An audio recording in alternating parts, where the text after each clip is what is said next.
What's going on, guys? Welcome to another vlog on the channel. I'm actually starting this vlog out in a random field, as you guys can see with the DURTYMAX behind me. This vlog is going to be a little bit introspective in the sense of how it starts because I accidentally deleted my intro that I filmed earlier in the day. So I figured I'd film another one anyway and preface what we are doing in this video. So remember, guys, enthusiast, boom, enthusiast right there is giving away a MacBook Pro, GoPro Hero 5, $100 plus some more stuff. You guys can go over to the first link down in the description below to get entered for a chance to win. Every $5 that you spend on merchandise, you get one automatic entry into the giveaway. Brand new MacBook Pro, brand new GoPro Hero 5. Pick that stuff because that's how I started my channel, and that's what motivated me to motivate you guys to go out and do these kind of things as well. So how about we kick off into this video, sit back and enjoy. So today we are en route to Allentown, Pennsylvania for a quick trip to my friend's shop. We are picking up a sensor for the DURTYMAX. It's not a sensor that has gone wrong. Luckily, I've been knocking on my plastic wood. Good with that so far. It's actually a sensor that I need to install in the manifold of the truck. So anytime that I display my Edge CTS2, a lot of you jump right to, oh my God, dude, your EGTs are at 1832 degrees. How's your motor not melted? Well, let me explain. So when I had my stock turbo kit, the downpipe had a bung that I could plug a sensor into to monitor my EGTs. Very convenient, not a problem. Weren't messing with the turbo. But when we went to go do the aftermarket turbo, it became very apparent that the downpipe on the S369 turbo kit did not have a bung because of the fact that there was no place to plug a sensor in and I didn't have a sensor. So Edge prepared for that. They make a sensor that we can install into the exhaust manifold. Basically, we have to tap it and thread it, and that will actually allow us to then plug back into the Edge CTS2, which is hanging out right there, and then that way I'll be able to monitor my EGTs. This is something that I wanted to get installed before the call out. I will be running the truck down the drag strip. As I mentioned in some of my previous videos, I'm not going to be going for the best time for a lifted truck with 14 wads and a big turbo kit, but I still want to be able to have the details around how the truck is operating and the temperatures at which it's operating.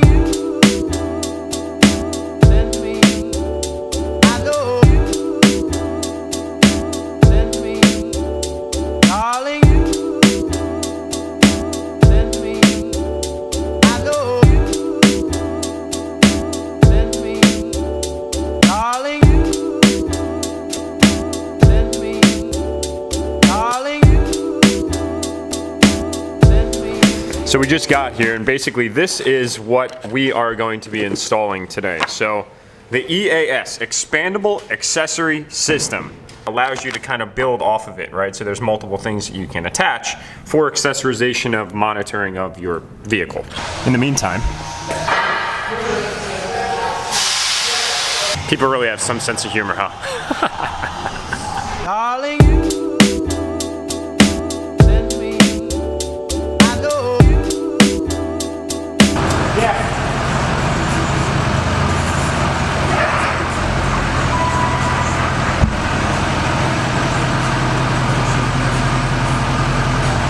tight, but it fits.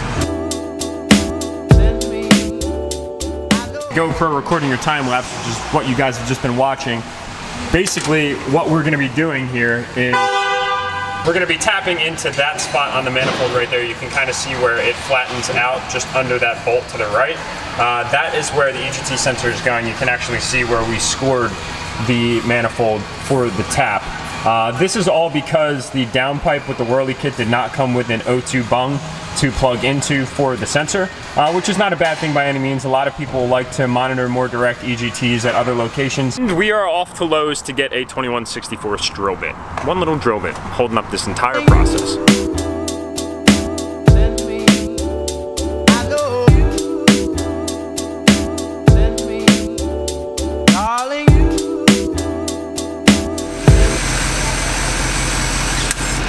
oh, you gotta be fucking kidding me. Damn it. Alright guys, we're bouncing all over the place today. We are making another trip back to Lowe's because that bit just broke. I think we were trying to originally do a steel bit, but we couldn't find one, so we bought just like a standard wood bit. And unfortunately, as you guys could see, it really couldn't withstand the one job it had. It just had one job.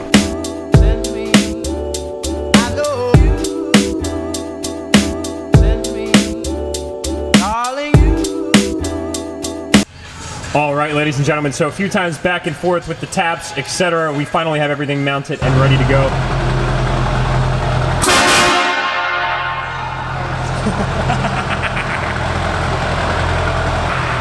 just scare yourself to pieces, dude? All right, ladies and gentlemen, we are done with phase 1 of 2, as I just mentioned. We didn't get the EGT sensor. Oh, I gotta straighten this thing all out. We didn't end up getting the sensor hooked up because come to find out that Edge did not make it all that simple for the user. There is that one sensor that you need to buy, and of course you can marry multiple things to it, but the adapter is actually not on the back, so that was my negligence on not doing any artful research.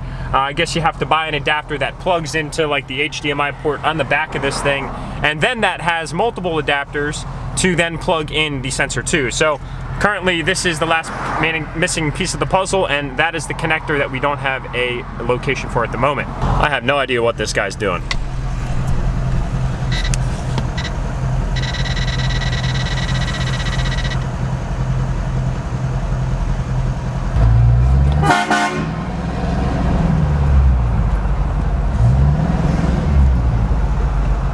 For all intensive time purposes, we're just gonna skip right to the location. Ready, set,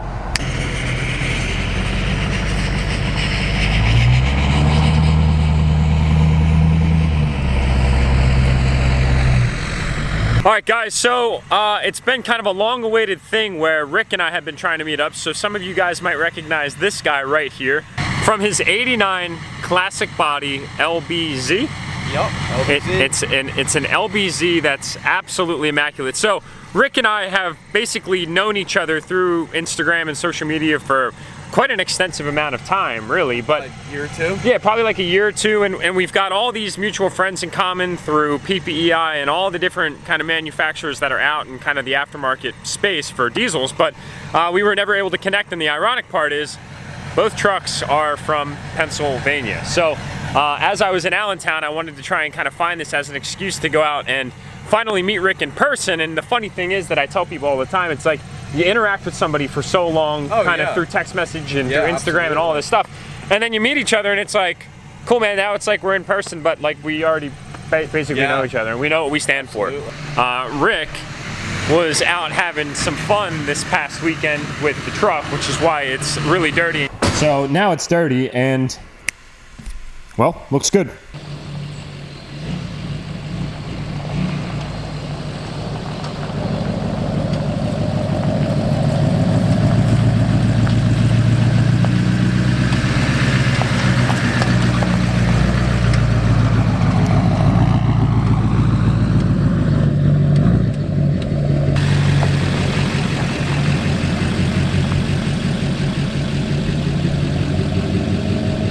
Now that it's clean and it's a little bit more presentable, you know, you got to get it clean. Because Rick, I'm in the exact same boat, dude. When I took my truck out last weekend, did a bunch of donuts with it, I actually still think that there's mud caked up under my back bumper. But I spent over an hour and a half just power washing the rear quarter of the damn thing because so much mud was caked up on it. But I gotta say, it was a really good time.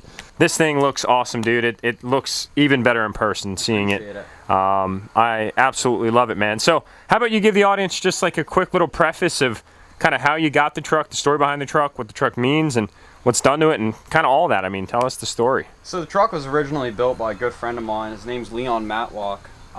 It's an '89. Originally started life out 400 small block. He did the LBZ conversion in it. It was originally lifted 9 inches on 38.5-inch boggers, and I got it off him.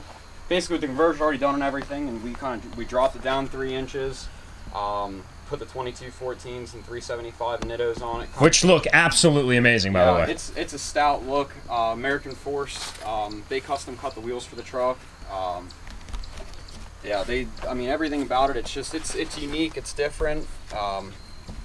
It's a functional truck. Everybody thinks that it's a garage queen. It can't really get driven far. I've driven the truck from where we were at in PA here, 1,380 miles to American Forces headquarters down in Miami. It sled pulls, it drag races. The previous owner, he really put it through the test on everything. I mean, he did a phenomenal job with the conversion and making sure it was a solid running truck. No, he really went through the whole thing and made sure it was everything was done very very nice on it. It's very functional. I mean, it's not a perfect truck by any means, but it gets the job done. That's for sure. Because Jason Rodas from Clears, he did the tail light lenses and the marker light lenses for me. You know, to kind of match a truck and kind of keep that nice dark look to it. That's the cool part about an old truck is, you know, all the curves and motions, you know, they're just.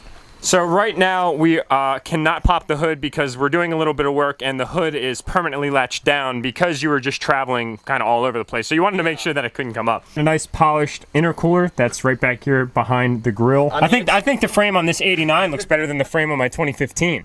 To Rick's point, you can see how kind of the modern day styling of my truck really almost mimics that of the classic. Just the wood grain around the dash. A lot of nice little subtle touches to it. Yep. The gauges look really good on that A pillar there. Mm-hmm. It have all the work truck vinyl floors in it, so you know you can get in it with muddy boots, and you know you don't got to worry about staining up the carpet. I mean, it was built to be just a functional tow rig work truck. You know. In the back, we got a setup from Nitrous Express, a nice billet bottle rack with 2 of their 15-pound bottles. Truck utilizes one of their 375 double stacker kits with 2 136 jets. Truck runs a 165 gallon per hour, one of AirDog's new 4G motors in their whole kit. Alex Scheidler over at AirDog really hooked it up. The truck, I mean, it made a night and day difference with, you know, how it runs and performance-wise, throttle response, everything.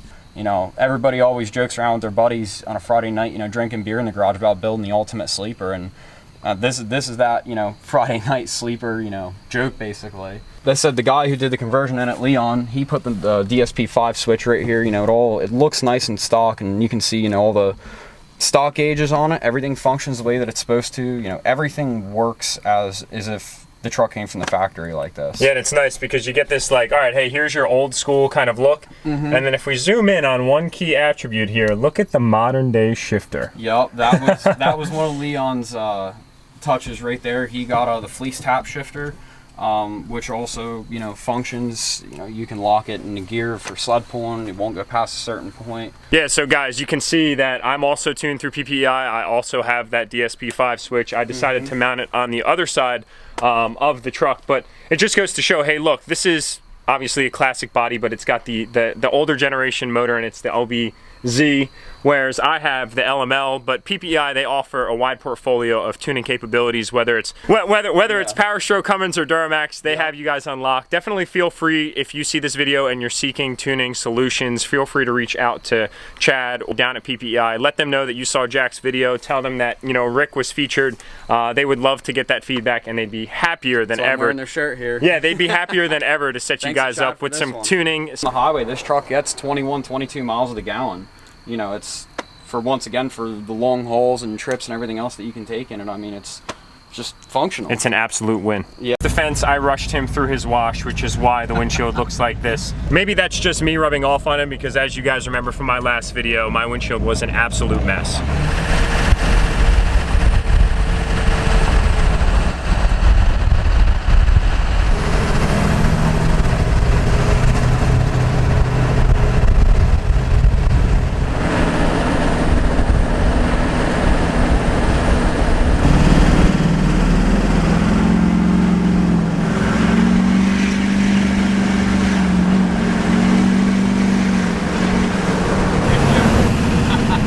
Somebody was having a good time.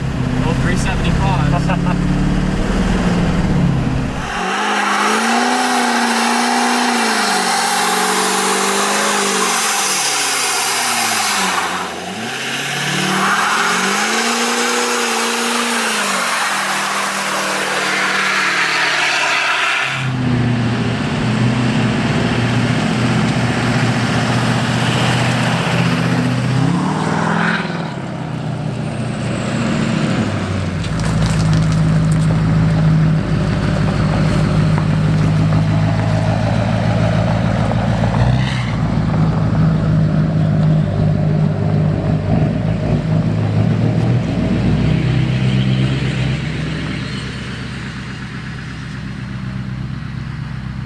It's been awesome, dude. Yeah, Super happy that we could actually finally get the DURTYMAX together with this beautiful old body. Chevy. And just like that, ladies and gentlemen, we find ourselves back in the DURTYMAX. Another day is coming to a close, another vlog coming to an end. I hope that you guys enjoyed this video. As always, if you did, would really appreciate a thumbs up. That really helps the channel's credibility. And if you guys haven't already, please hit that subscribe button. I would also appreciate it. And then last but not least, Enthusiast right here behind us is giving away that MacBook and that GoPro Hero 5. So you might want to take a peep at what kind of products we have available. So with that said, everybody have a great night, and we'll see you in the next upload.